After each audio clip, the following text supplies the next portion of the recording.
Your second set of ranges are all your rotational ranges. So what this looks like, I tuck my elbows into the sides and I allow my hands to travel out like so.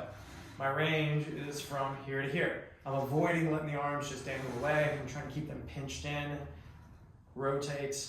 And what I like to say to folks is you should feel a Z of tension through here and up through here. So if I have just one hand here, I've got this kind of Z of tension, okay? In doing this, I'm trying to get exclusively this range. Obviously I'd have my second one, but it turns out it's a little easier to point as I'm doing this.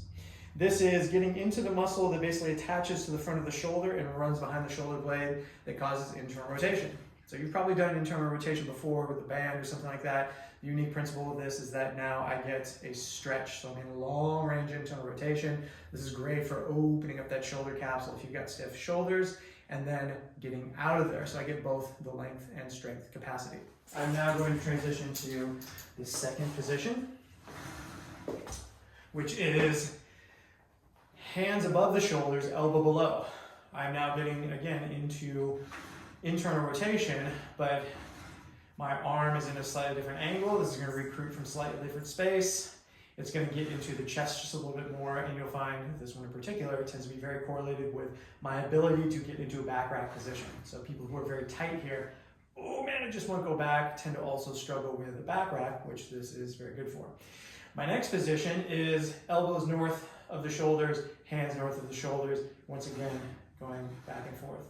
The biggest faults here are basically not rotating. So it's very common that this just turns into like a chest fly. You can see that the axis of my hand going around my body isn't really the same as opposed to the whole thing coming forward and backwards.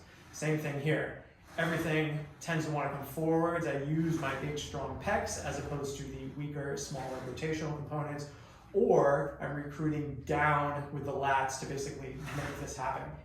I want you to think your elbows stay frozen in place to the highest degree possible, and you're swiveling around your elbows in space to truly get rotation. Same thing here.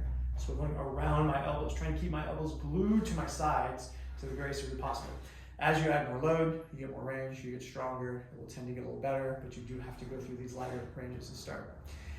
Other than that, it's just like the first set of ranges. Start very light. If you feel tension in some odd places, that's fine, that's pretty normal. Just make sure that you take it slow and you adapt through that as opposed to just push on and hope it goes away.